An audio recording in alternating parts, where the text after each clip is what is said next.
15 फरवरी महाशिवरात्रि पर चुपचाप ये गुप्त जड़ अपने घर लेकर के आ जाना, छप्पर फाड़कर होगी धन वर्षा। जी हाँ भक्तों, इस पौधे की जड़ इतनी अधिक चमत्कारी है कि इसे घर लाते ही आपको अपने जीवन के हर कष्टों से तुरंत मुक्ति मिलेगी। साथ ही भक्तों, आपको भगवान शिव के साथ साथ माता लक्ष्मी का भी आशीर्वाद प्राप्त होगा और आपकी हर मनोकामना भगवान शिव के आशीर्वाद से पूरी होगी। पूरे साल आपके ऊपर होगी धन की वर्षा, जीवन की हर अधूरी इच्छा होगी पूर्ण। जी हाँ भक्तों, जो भी व्यक्ति महादेव की सबसे प्रिय तिथि यानी कि महाशिवरात्रि पर इस पौधे की जड़ को अपने घर लेकर के आ जाता है तो उस व्यक्ति का भाग्य 7वें आसमान पर होगा। करियर और कारोबार में मिलेगी उन्नति। आने वाले समय में उस व्यक्ति को कामयाब होने से कोई नहीं रोक पाएगा। तो भक्तों, आपकी जानकारी के लिए बता दें कि 15 फरवरी महाशिवरात्रि आने में बस कुछ ही दिन शेष रह चुके हैं और अगर आप महादेव की इस प्रिय तिथि पर उस पौधे की जड़ को अपने घर लेकर के आ जाते हैं तो मात्र इतना ही करने से आपको साक्षात भगवान शिव की कृपा तो प्राप्त होगी ही और माता लक्ष्मी का आशीर्वाद भी पूरे साल भर आपके ऊपर बना रहेगा। भक्तों, हम ऐसा इसलिए कह रहे हैं क्योंकि महाशिवरात्रि का दिन महादेव को प्रसन्न करने के लिए और उनका आशीर्वाद प्राप्त करने के लिए सबसे विशेष दिन होता है, जो कि हमारे भोलेनाथ को समर्पित होता है। और भक्तों, महाशिवरात्रि की इस विशेष तिथि पर धन योग, महालक्ष्मी योग, ग्रह योग, नक्षत्र योग, अमृत सिद्धि योग और दान योग जैसे शुभ योगों का निर्माण हो रहा है। और भक्तों, अगर महाशिवरात्रि पर धन योग और महालक्ष्मी योग का निर्माण होता है तो पूरे साल का नियंत्रण माता लक्ष्मी जी के हाथों में होता है। तो भक्तों, यदि आप भी इस जड़ को हमारे बताएं अनुसार शुभ मुहूर्त देख करके अपने घर लेकर आ जाते हैं तो आपको पूरे साल भगवान शिव और माता लक्ष्मी का आशीर्वाद प्राप्त होगा। इसी के साथ आपको अपने जीवन के समस्त प्रकार के आर्थिक कष्टों और आर्थिक परेशानियों से मुक्ति मिल जाएगी। पूरे साल माता लक्ष्मी जी की कृपा से आपके ऊपर धन की वर्षा होगी, आपके जीवन में धन आने के रास्ते खुल जाएंगे। भक्तों, जिस जड़ को हम इस वीडियो में बताने वाले हैं उसमें स्वयं भगवान शिव का निवास माना जाता है। तो चलिए भक्तों, जान लेते हैं कि आखिर आपको ये जड़ महाशिवरात्रि पर किस समय और किस प्रकार से लेकर के आनी है ताकि आपका जो सोया हुआ भाग्य है वह चमक सके और परिवार में जो भी रोग चल रहे हैं, शारीरिक पीड़ाएं हैं, आपकी जो मनोकामना है जो लंबे समय से परिपूर्ण नहीं हो पा रही है, आपके जीवन में दुख और परेशानियां बहुत ही अधिक बनी हुई हैं, तो भक्तों ये वीडियो आपके लिए बहुत ही चमत्कारिक होने वाला है और आपके भाग्य की रेखाएं इसके माध्यम से चमक उठेगी। देखिए भक्तों, यदि आपने पशुपति व्रत कर लिए हैं, आपने सभी प्रकार के उपाय कर लिए हैं, लेकिन आपका मनचाहा विवाह नहीं हो पा रहा है, पुत्र प्राप्ति नहीं हो पा रही है, साथ ही साथ आपके ऐसे कई प्रकार के कार्य जो अभी तक परिपूर्ण नहीं हो पाए हैं, तो यह सभी कार्य इस एक कार्य से परिपूर्ण होने वाले हैं। तो भक्तों, उस चमत्कारी जड़ के बारे में जानने से पहले सभी शिव भक्त इस वीडियो को लाइक करें और कमेंट बॉक्स में श्री शिवाय नमस्तुभ्यम या फिर हर हर महादेव अवश्य लिखिए। आपकी जो समस्त इच्छा है, समस्त मनोकामना है, उसे हमारे महादेव साक्षात परिपूर्ण करने वाले हैं। और साथ ही चैनल पर नए हैं तो चैनल को सब्सक्राइब भी जरूर करें। तो भक्तों, देर ना करते हुए हम उस जड़ की बात कर लेते हैं। जैसे कि इस जड़ की सबसे अधिक महत्वता बताई गई है। देखिए, यदि इस जड़ को आप इस महाशिवरात्रि पर अपने घर लाकर अच्छी तरह से धोकर स्थापित करके और पूरे साल महादेव की पूजा के लिए काम में लेते हैं तो आपके जो भाग्य हैं वह चमक जाते हैं। इस पेड़ की जो जड़ है वह अमृत है, इस पेड़ की मिट्टी जो है वह अमृत है, इस पेड़ की जो छाया है, जो भी व्यक्ति इसमें कुछ क्षण बैठ जाता है तो ऐसा कहा जाता है कि भक्तों के सारे रोग, सारे दुख दूर हो जाते हैं। इस पेड़ की पत्ती को यदि शिवलिंग पर चढ़ाया जाता है तो भक्त की सभी कामनाएं सिद्ध हो जाती हैं। इस पेड़ की जितनी महत्वता बताई जाए उतनी कम है। इस पेड़ को, इस वृक्ष को इस महाशिवरात्रि पर जो भी पति पत्नी लगा देते हैं उनके घर पुत्र का जन्म होता है। यदि लंबे समय से संतान प्राप्ति बता नहीं हो पा रही है, संतान सुख नहीं मिल पा रहा है, तो ये सभी समस्याएं भी समाप्त होती हैं।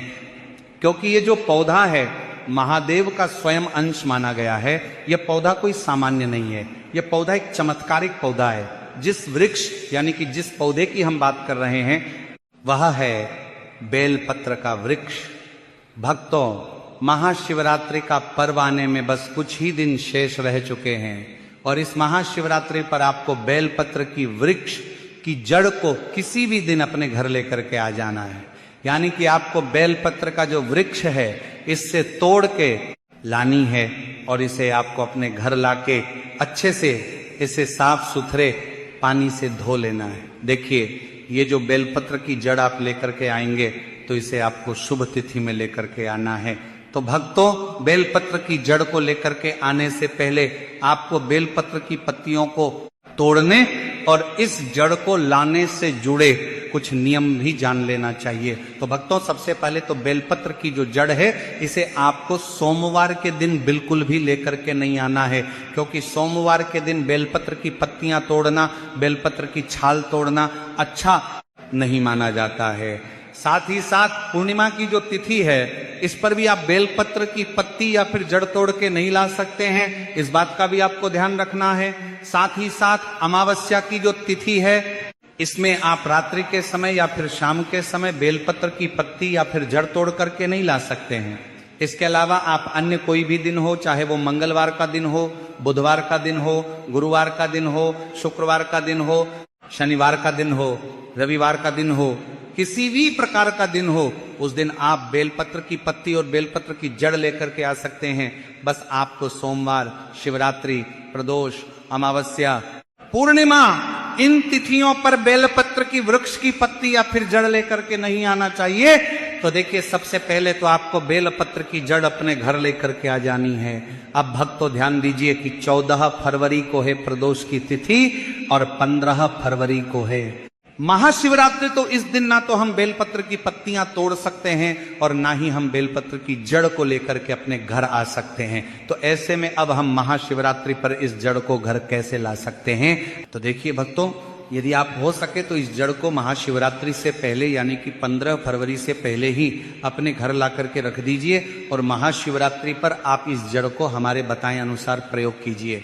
तो भक्तों, जैसा कि आपको अभी बताया गया कि 14 फरवरी को प्रदोष है और 15 फरवरी को है महाशिवरात्रि। तो ऐसे में नियम के अनुसार तो इन दोनों ही दिन बेलपत्र के वृक्ष से पत्तियां तोड़ना या फिर जड़ या फिर छाल साल कुछ भी तोड़ना भगवान शिव को क्रोधित कर सकता है। इसीलिए भक्तों ध्यान दीजिए, आप इस जड़ को चाहें तो 13 फरवरी के दिन किसी भी समय लेकर के आ सकते हैं, साथ ही 14 फरवरी को प्रदोष के दिन भी ला सकते हैं। अब भक्तों, आप कहेंगे कि गुरुजी अभी तो आपने बताया कि प्रदोष की तिथि पर बेलपत्र की पत्ती या जड़ नहीं तोड़ सकते हैं। तो भक्तों ध्यान दीजिए, 13 फरवरी को है एकादशी, तो इस दिन तो आप लेकर के आ सकते हैं, इसमें कोई भी दिक्कत और परेशानी नहीं है। लेकिन जो भक्त इस दिन किसी कारण से नहीं लेकर के आ सकें तो वह 14 फरवरी प्रदोष के दिन भी लेकर के आ सकते हैं। तो भक्तों इसे समझिए, 14 फरवरी को प्रदोष की जो तिथि है ये शाम 4:01 से शुरू हो रही हैं, यानी कि इससे पहले द्वादशी की तिथि रहेगी। तो इस समय से पहले भी आप बेलपत्र की जड़ अपने घर लेकर के आ सकते हैं। तो आप 13 फरवरी या 14 फरवरी को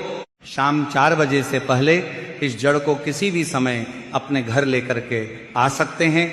अब भक्तों, सबसे पहले तो आपको बेलपत्र के वृक्ष की जड़ को अपने घर लेकर के आना है और आपको इसे अच्छे से साफ सुथरा करके शिव मंत्रों का वंदन करना है। आपको श्री शिवाय नमस्तुभ्यम या फिर ओम नमः शिवाय इस मंत्र का लगातार जाप करते रहना है। तो देखिए, सबसे पहले तो आप जो बेलपत्र की जड़ लेकर के आए थे इसे आपको किसी भी कपड़े में बांध लेना है। अब देखिए, बेलपत्र की जड़ को किसी भी कपड़े के ऊपर रखने के बाद इसके बाद आपको कोई सा भी एक पत्थर लेना है।